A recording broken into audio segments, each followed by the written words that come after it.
bodies were seen as objects that were used, abused, mistreated, and thrown away at any time given. Black women's bodies were seen as a way to make more money for the slave masters. Slave masters and other white people came up with horrendous stereotypes such as Black women are innately seductive and lustful, so of course they wanted it. Unfortunately, these horrible stereotypes remained throughout history, and eventually they were portrayed in media.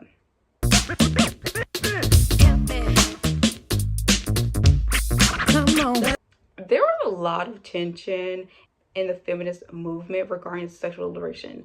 Radical lesbians believed that anyone who slept with a man was betraying women, while women who were engaged with men only did it to please men, and there were other women who wanted to just stay away from the whole sexual liberation conversation altogether. The concept of what the sexual liberation was and what it looked like got lost. No one knew what the foundation should be for the sexual liberation anymore. It's fair to say that the girlies were fighting. Even though the sexual liberation was not at the forefront of the feminist movement, women were still struggling when it came to agency of their body and sexuality. Women were still seen as objects, and their sexuality were still seen as a way to please a man. In society, their bodies and sexualities were not their own, but a way for a man to tame it and to take control. Definition of what sexual liberation was got very confused throughout the feminist movement, but true sexual liberation is about having agency, having power, and having a choice, whether if you are a lesbian, bisexual, straight, whether if you choose to be with a man or not, whether if you want to engage in sex or not. It's about having a choice, and that is what true sexual liberation is all about. You is smart, you is important. There's always been a lack of Black representation in the media, and the representation that we did have was not always the best. And the Black female characters that we did have, they were always there to support the white characters, whether if it was to literally physically support them, take care of them, or to offer advice, do comedy relief. They were there in a way to support them. They were the side characters. Books describes us as Black women could not figuratively and literally gaze. Black women were not allowed to gaze at the slave masters because there were going to be horrible consequences. And in the media, Black women were not able to see themselves in media. There was little to no representation. And the version they did have, they weren't able to relate to storylines compared to Black men who were able to relate to the characters' storylines. This is described as the oppositional gaze. Hooks further explains that Black women are now confronting the image that they were portrayed in the media, and they're reclaiming what they see. The oppositional gaze allows women to reclaim their power and to gaze back at the media and to be able to tell their authentic stories. So that means there's no more of having someone else to tell our stories for us. We're able to tell our own stories for us, by us. Oh my gosh, look at her butt. In the 1980s, hip-hop was going to be the next big thing. And hip-hop not only shaped music, but it was shaping fashion, it was shaping the music industry, and it was shaping society as a whole. Everyone was talking about hip-hop. There were so many people coming up doing hip-hop. However, hip-hop has always been a boys' club. It's always been something that women had to fight to get into. It's always been that way. Women often weren't seen as competition that could go head to head to men. They often were seen as the video vixen, the eye candy, you know, the objects that they could rap about, the love interest, you know, someone to fight over, not someone that they could actually compete with. Hip-hop played a role in how we view women's bodies and how we view women's sexualities in society. Black women, something to tame, something to control, something to fight over, something to compete over, something that women don't desire, that only men desire to have sex, that women are this innocent, sweet little thing, and that it's the man that desires it.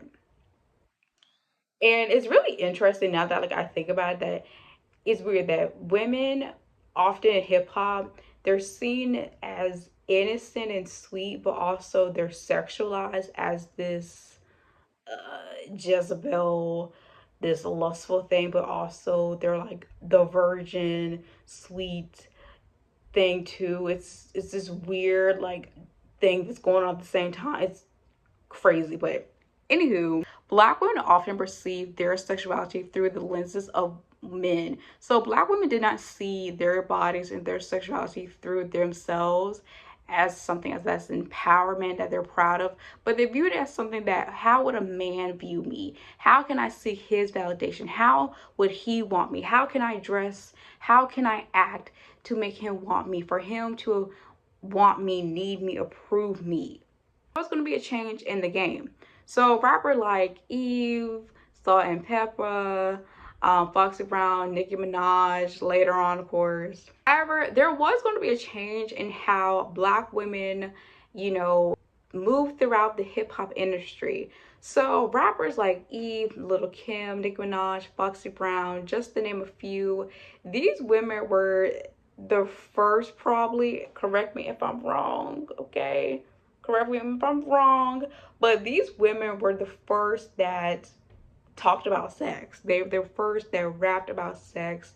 They weren't afraid rapping just like the men rapped about sex. They weren't afraid to discuss, hey, I like it like this, I want it like this, I want a guy like this, he gotta do this. They weren't afraid to do that, okay? They weren't afraid to dress a little risque. They weren't afraid to show up and show out. And they took the hip hop industry by a storm. Music expressed a sense of agency, empowerment, and it gave women a voice. These women, they knew what they wanted and they weren't afraid to ask it, not just about their sexuality, but just overall, from their personal lives, their career.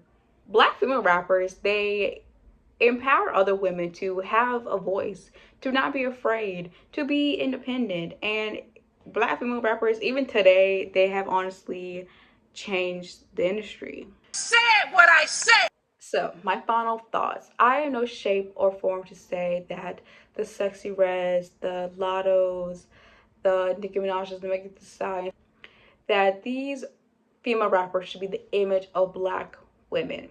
On the flip side, I'm not saying that rappers like Missy Elliott, Queen Latifah, Miss Lauryn Hill, this should be the face of black image. Personally, I think that we need a diverse image of black women when it comes to hip hop. I think currently we are only seeing one image, which is that the Sexy Reds, the Lottos. We are currently seeing that one image of that being portrayed.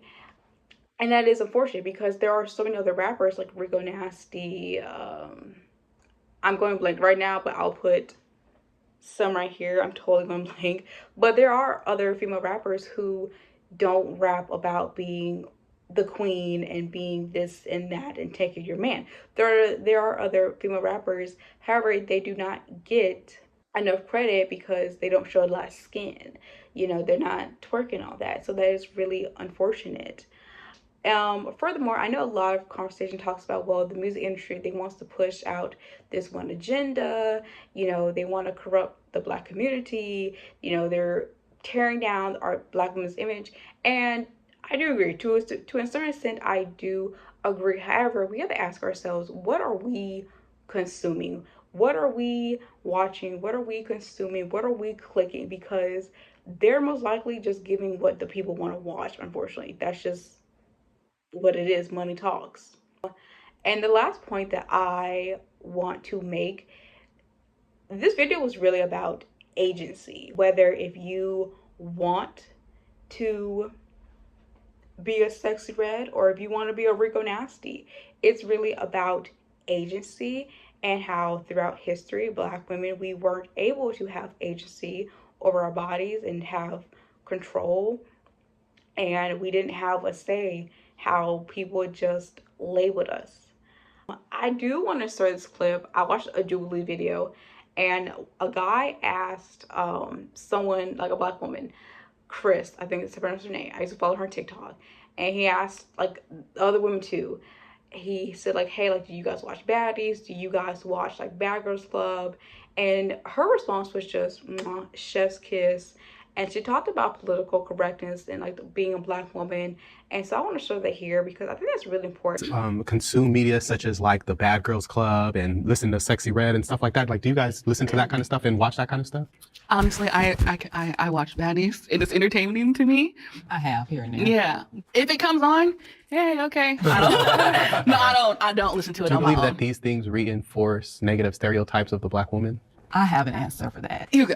While I acknowledge that representation matters, I also don't really jive well with respectability politics, and I feel like in these conversations, that's where we veer towards. I would like to see more balance in the industry at large, specifically the music industry, because let's be clear, if every woman in the rap game was Lauryn Hill, I still wouldn't like it, because every Black woman is not Lauryn Hill. This hypersexual image is just Those are the ones that are getting selected. Those are the ones who are being placed in the mainstream. I understand why that's problematic. I feel like a reason that Black women gravitate towards this type of content, of course it can be entertainment, whatever, but I think there's a freedom that Black women feel sometimes. Black women are very heavily policed in society, right?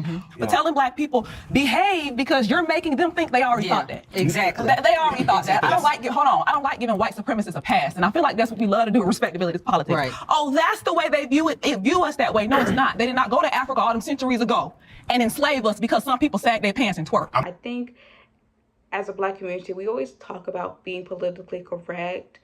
And it's really unfortunate because I think for us, we're not able to